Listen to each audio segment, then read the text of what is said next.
The black belt asked a black janitor to spar with him for fun.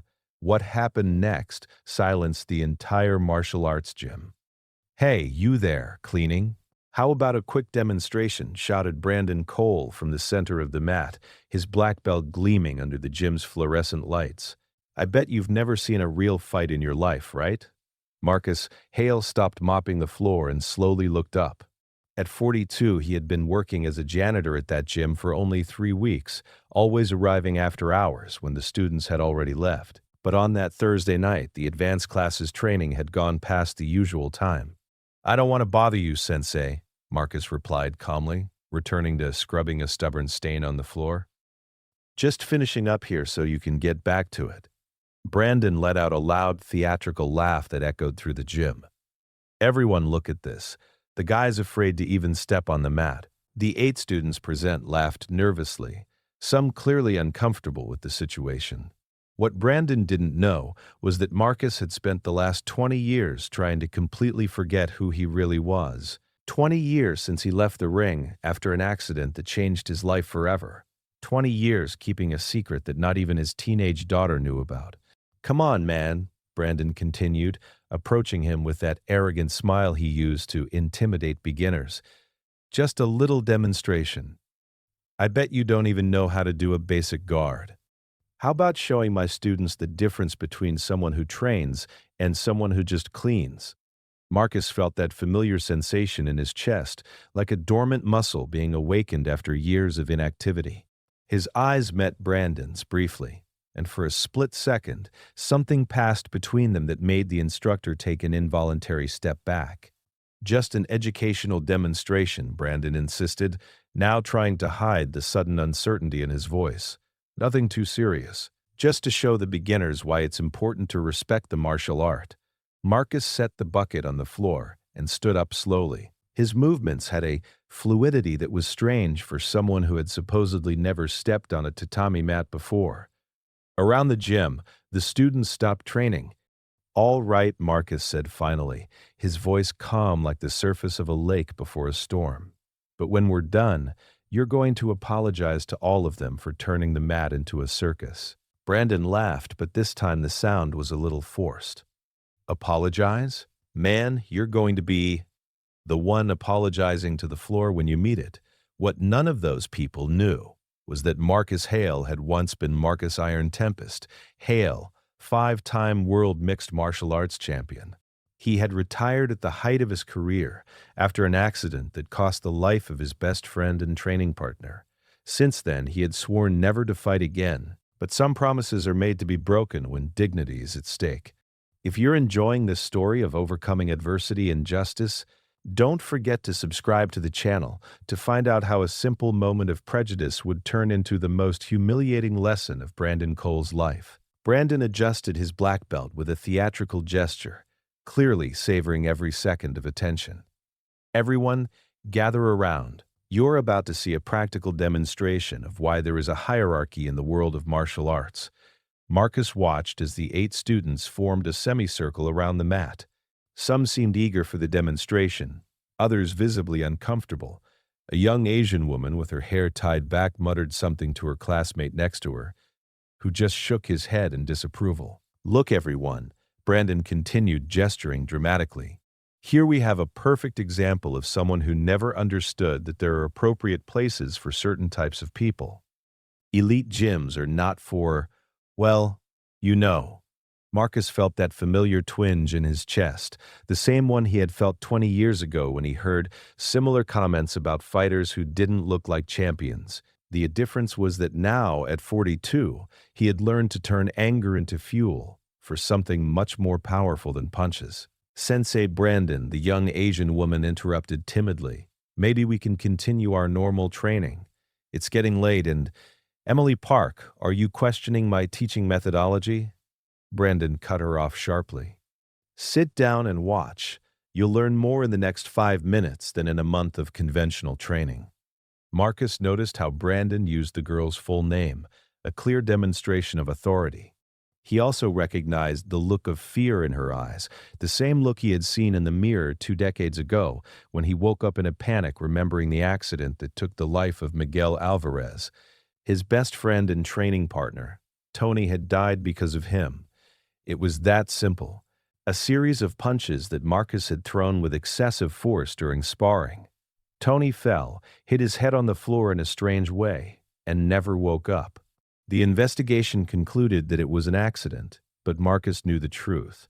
He had lost control because of the pressure and the racist comments from the audience that night. "So, janitor," Brandon sneered, "how about showing my students how to do a basic guard? Or is that too complicated for someone who only knows how to push a mop?" Laughter echoed around the gym, but Marcus remained motionless. His eyes closed briefly, and for a moment he was back in that ring in Las Vegas, hearing the same kinds of comments that preceded the tragedy that changed his life forever.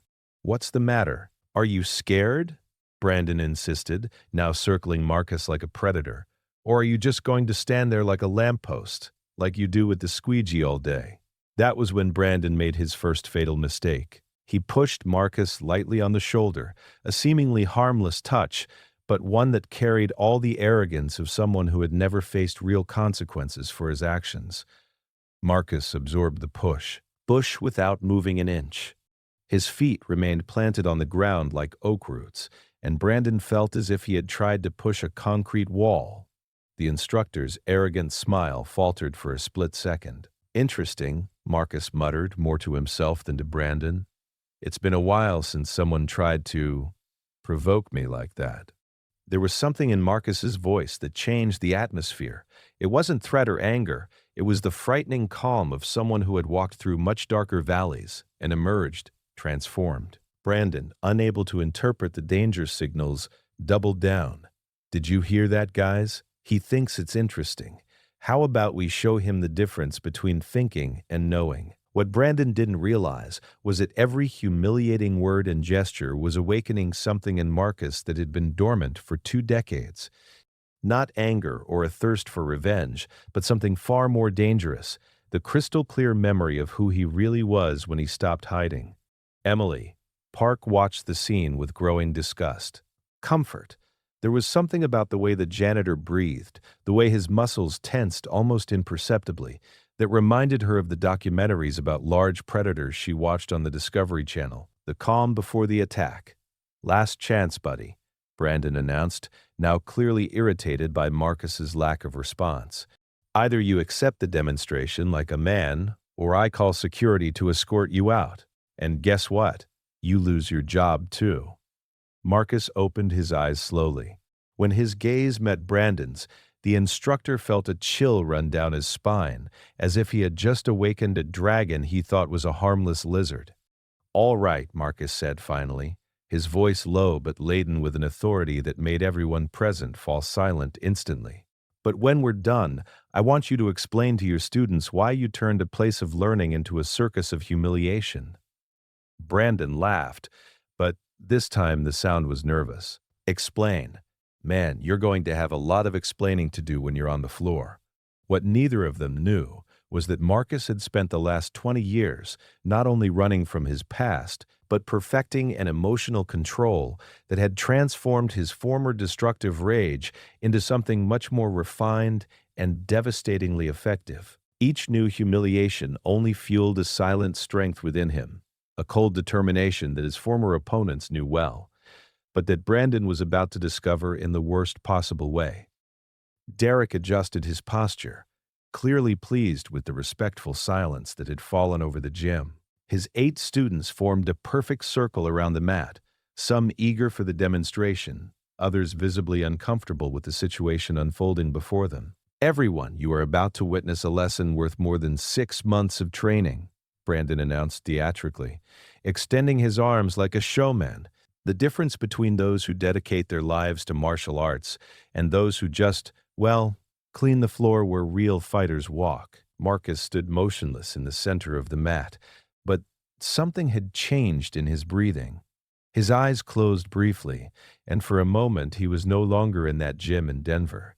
He was back at the National Gymnasium in Las Vegas 22 years ago, hearing identical comments from the audience before his world title fight against Victor the Demolition Man Petrov. "Look at that little black guy," someone in the stands had shouted that distant night. I bet he won't last 3 rounds against a real fighter. Marcus had won by technical knockout in the second round, but the victory had cost him dearly. The pressure of the racist comments had caused him to lose control during the following sparring session, resulting in the accidental death of Miguel Alvarez. So, Janitor, Brandon sneered, now circling Marcus like a predator.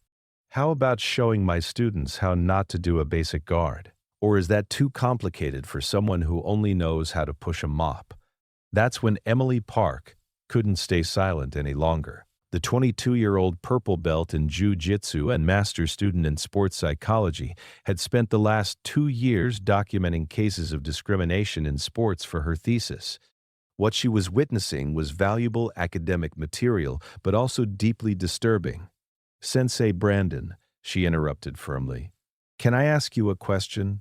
Why exactly do you think it's necessary to humiliate someone who is just doing his job? The silence that followed was deafening. Brandon slowly turned to Emily, his eyes narrowing with a mixture of surprise and irritation. Excuse me, Emily, but who's teaching the class here? She replied calmly, but that shouldn't include racial humiliation, disguised as a technical demonstration. Several students exchanged nervous glances. No one had ever confronted Brandon like this before. The instructor felt his face flush with a mixture of anger and embarrassment. Racial. Brandon laughed forcedly. This has nothing to do with race. It has to do with respect for the martial art and knowing your place. Marcus opened his eyes slowly. There was something in the way Emily had spoken, in the courage of a young woman standing up to established authority, that reminded him of his younger sister Lila. She had had that same determination, that same refusal to accept injustice silently. Lila had died at 17, the victim of a stray bullet during a police conversation. In her neighborhood, Marcus was competing in Japan when he received the news. Another person he loved lost while he pursued glory in distant rings. Another reason to abandon everything and disappear into the simplicity of an anonymous life. Emily, Brandon said in a dangerously low voice, if you can't respect my teaching methods, maybe you should look for another gym. There are places more suited to people with your mentality. The threat hung in the air like toxic smoke. Emily felt a chill run down her spine, but she stood her ground. My tuition is paid, she said, and I believe that everyone here deserves a learning environment based on mutual respect, not humiliation. That's when Marcus did something no one expected. He started to smile. It wasn't a nervous or submissive smile. It was the slow, calculated smile of someone who had just found a reason to stop hiding. For 20 years, he had carried the weight of guilt for 2 deaths that had indirectly resulted from his involvement in the fighting world. Now, seeing a brave young woman defending principles of justice that he had abandoned decades ago, Marcus Hale began to remember who he really was. Brandon, Marcus said finally, his voice carrying a quiet authority that made everyone in the room turn to him. The young lady is right. This isn't about martial arts. It's about you trying to feel important by belittling others. Brandon spun on his heels, his face red with indignation. How dare you lecture me about martial arts? You don't even know what a dojo is. Marcus took a step forward, and something fundamental changed in his posture. His shoulders straightened, his center of gravity lowered imperceptibly, and his feet positioned themselves in a stance that any experienced fighter would instantly recognize as perfect. Actually, Marcus said calmly, I know exactly what a dojo is, and I know that this place stopped being one a long time ago. Brandon felt an inexplicable chill run down his spine. There was something about the way Marcus moved now, the way he occupied the space, that awakened all of his instincts for self-preservation. But his wounded pride would not allow him to back down. Enough talk, Brandon growled, assuming his favorite fighting stance. I'll teach you respect the hard way. Emily watched the scene with growing apprehension, but also with professional fascination. She had documented hundreds of hours of sparring and competitions for her research, and something about the way the janitor moved reminded her of the great masters she had studied in historical videos. The economy of movement, the controlled breathing, the calm presence that radiated contained power. Marcus closed his eyes briefly and allowed 22 years of muscle memory to resurface. Every technique perfected, every victory won, every lesson learned, in the most brutal rings in the world. When he opened them again, Brandon was looking directly into the eyes of Iron Tempest Hale, five-time world mixed martial arts champion. Last, chance to apologize, Marcus offered kindly, to her, to her students, and to turn this place back into a learning space. Brandon laughed, but the sound came out nervous and forced. Apologize? Man, you'll be begging for forgiveness when you're on the floor. What Brandon couldn't see was that Marcus had already identified all of his technical weaknesses: the high guard that left his body exposed, the tendency to retreat with his right leg first, the way he telepathically his punches with micro movements of his shoulder. 22 years away from the ring had not erased decades of refined technical analysis. Emily noticed that other students were instinctively backing away, like wild animals sensing an impending storm. Something in the energy of the room had completely changed, as if the air had become electrically charged before a lightning strike. It was, when everyone laughed at Brandon's latest taunts, that something unexpected began to take shape in Marcus's expression. Not anger or a desire for revenge, but the calm determination of someone who had found a cause worth breaking a 20-year vow of silence for. Some of those present began to realize that something extraordinary was about to happen, even without fully understanding what their eyes were witnessing. Brandon assumed his favorite fighting stance, the one he had used to intimidate hundreds of beginners over the years. Feet shoulder-width apart, fists clenched at chest level, weight slightly forward, the classic stance of someone who had learned martial arts in controlled environments against predictable opponents. Marcus stood motionless for a few seconds, simply observing. His eyes scanned Brandon from head to toe, automatically cataloging every technical detail. The high guard that left his ribs exposed, the unstable base that compromised his balance, the excessive tension in his shoulders that telegraphed every move before it even began. Still waiting.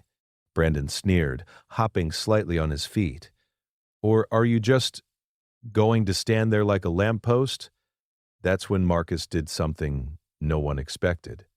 He started to move. It wasn't a dramatic change, just a subtle repositioning of his feet, a slight lowering of his center of gravity, his shoulders relaxing into a perfectly horizontal line. But to anyone who knew what to look for, the transformation was instantaneous and frightening. Emily Park felt a chill run down her spine. During 2 years studying sports biomechanics, she had analyzed hundreds of hours of footage of great fighters.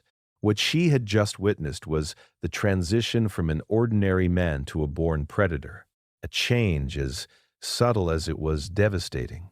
Interesting, Brandon muttered, his confidence wavering for the first time. There was something about the way Marcus occupied the space now that awakened all of his self-preservation instincts. Marcus took a step forward, and Brandon instinctively backed away. The move was so involuntary, so primitive, that several students noticed. A black belt backing away from a janitor? The power dynamic in the room had completely shifted. Problem? Marcus asked softly, his voice carrying a quiet authority that silenced everyone. Brandon felt the blood rush to his cheeks. His reputation was being questioned in front of his own students.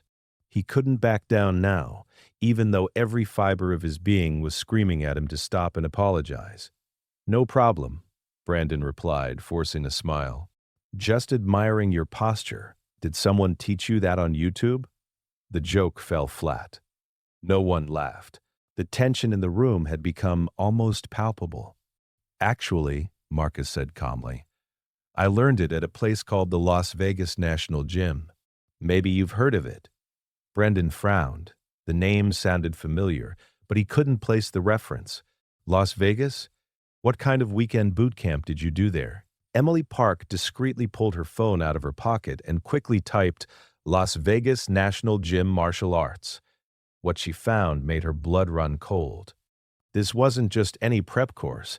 It was where the world's greatest MMA champions of the last 3 decades had trained. Brandon, Marcus continued, his voice still calm. "Last chance. Apologize to Emily for questioning her right to speak. Apologize to your students for turning this place into a circus. And most of all, apologize to yourself for becoming exactly the kind of person that martial arts should teach you not to be. The offer of clemency hung in the air like smoke. Brandon could have chosen humility. He could have acknowledged that he had crossed a line. He could have preserved what little dignity he had left. Instead, he attacked. Brandon's first punch was technically perfect, a fast, accurate jab executed exactly as he had learned in the manuals. It was the kind of punch that worked against 99% of the people he had sparred with over the years. Marcus wasn't in the 99%. The movement was so fast, so fluid, that half of those present couldn't even process what had happened. Marcus simply wasn't where Brandon's fist had been aimed. His body had slid to the side like water flowing around a rock, and suddenly Brandon was off balance, his arm extended into thin air. "Nice. Try," Marcus commented softly. "Already repositioned and perfectly balanced. Clean technique, adequate speed, but you telegraphed the move with your right shoulder." Brandon spun wildly, trying to locate his opponent. How had someone moved so fast? "Beginner's luck," he muttered, more to himself than to Marcus. The second attack came in quick succession. Jab, straight, hook. 3 punches linked together with the precision of someone who had practiced the combination thousands of times. It was his favorite sequence, the one he used to finish sparring sessions and impress beginners. Again, Marcus simply wasn't there. This time, Emily managed to follow the movement. Marcus had lowered himself slightly, allowing the jab to pass over his head by inches. The straight punch found only air when he leaned back in an impossible curve. And when Brandon threw the hook with all his strength, Marcus took a small step back, causing the fist to pass millimeters from his chin. "Interesting combination," Marcus observed, still breathing evenly. "Works well against people who stand still. But you're leaving your left side completely exposed after the hook." Brandon was starting to sweat. This wasn't normal. He had landed thousands of punches in his life, and now he couldn't land a single one on a man who had supposedly never fought before. "Stop dancing and fight," Brandon shouted, launching an even more aggressive sequence. That's when Marcus decided the demonstration had gone on long enough. Brandon's third attack, a desperate combination of punches and kicks, found only air once again. But this time, something different. When Brandon recovered after missing all his blows, Marcus was inexplicably closer. "How?" Brandon whispered, realizing he had completely lost control of the distance. "Brandon," Marcus said softly, "now an arm's length away. Do you want to know the difference between someone who learned to fight in gyms and someone who learned in professional rings?" Before Brandon could answer, Marcus did something that defied everything those present thought they knew about physics. Without appearing to use any force, without any sudden or aggressive movements, he simply touched Brandon on the chest with the palm of his right hand. Brandon flew. He wasn't pushed or knocked down. He was literally propelled backwards, as if struck by an invisible wave. His feet left the ground. He traveled nearly 2 meters through the air and landed on his back with an impact that made everyone in the room gasp.